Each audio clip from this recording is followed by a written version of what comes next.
Welcome to Books for Kids TV, where every story sparkles with dreams and wonder. Hello, little story lovers, and welcome back to our channel. Are you ready for a classic tale full of bravery, cleverness, and a whole lot of love? Great, let's dive into the story of the wolf and the 7 little goats. Once upon a time, nestled in a cozy little cottage at the edge of a sun-drenched meadow, lived a loving mother goat and her 7 adorable little kids. She cherished them more than anything in the world and always made sure they were safe and sound. One bright morning, the mother goat needed to go into the forest to find some delicious food for her family.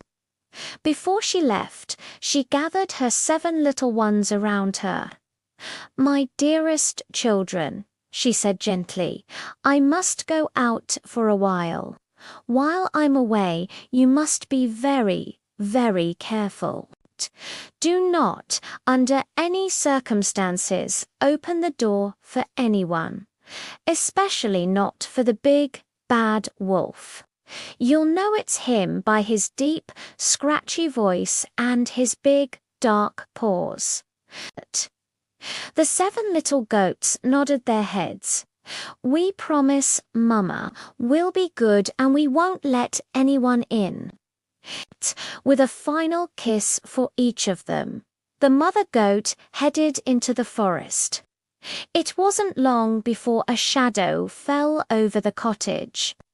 The big bad wolf, who had been lurking nearby, crept up to the door. He knocked softly, knock, knocked, knock. Then, with his deepest voice, he called out, "Open the door, kids. Your mother is back with a treat for each of you." But the little goats were clever. They heard the rough voice and shouted back, "No, no, you're not our mother.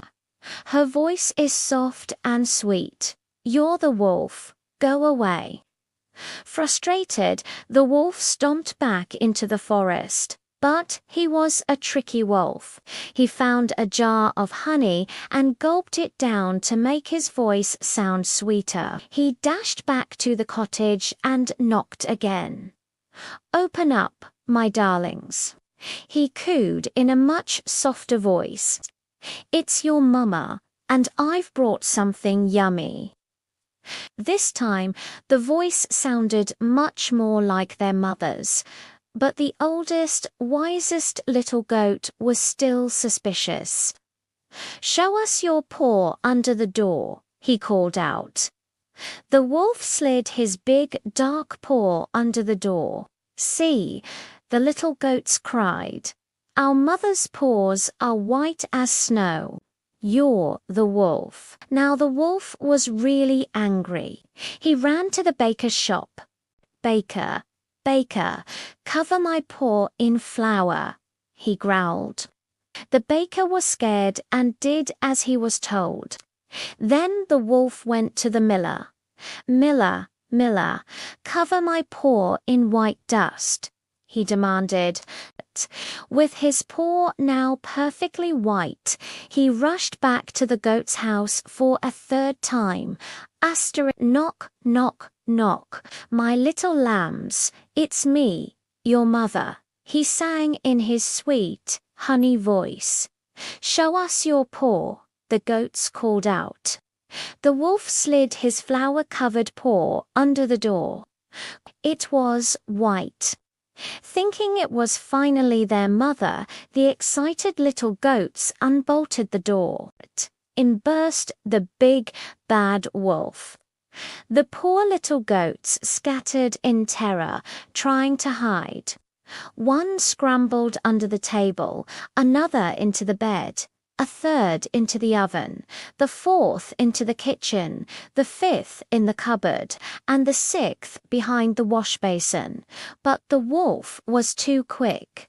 He found them one by one and gulp, gulp, gulp, he swallowed them whole.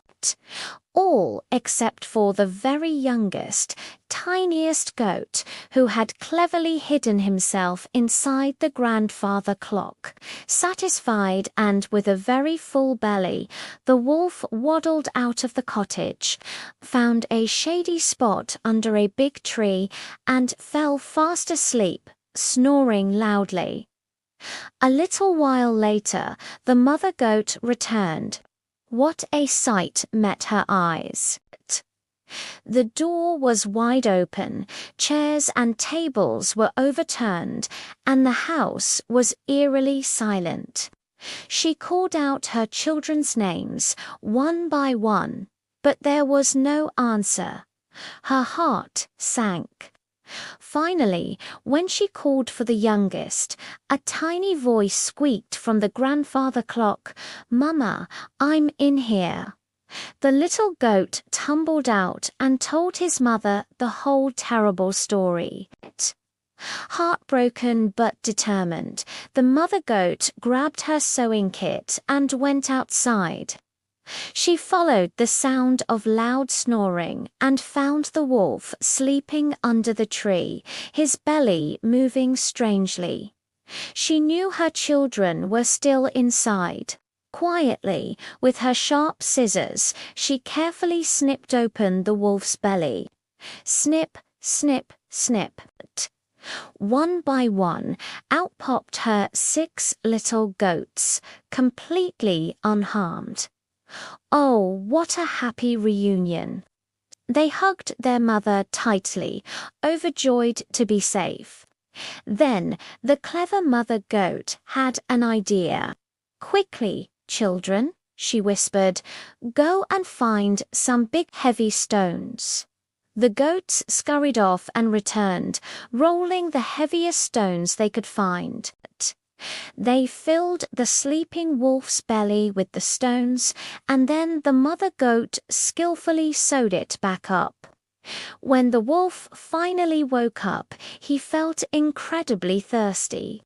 His belly was so heavy and full. "Oh, my stomach feels like it's full of rocks," he groaned. He stumbled and staggered his way to the nearby river to get a drink. But as he leaned over the edge, the heavy stones in his belly pulled him forward. Splash! The wolf fell into the river and was carried away by the current, never to be seen again. The mother goat and her 7 little goats danced with joy. They were all together and safe at last. From that day on, they always remembered to listen to their mother and to be wise and cautious. They learned that when they stick together, their love and cleverness can conquer any danger. And that's the story of the wolf and the 7 little goats. What a brave family! We hope you enjoyed this tale. If you did, please give this video a big thumbs up. Share it with your friends and don't forget to subscribe to our channel for more wonderful stories. Thanks for watching and we'll see you next time. Bye bye.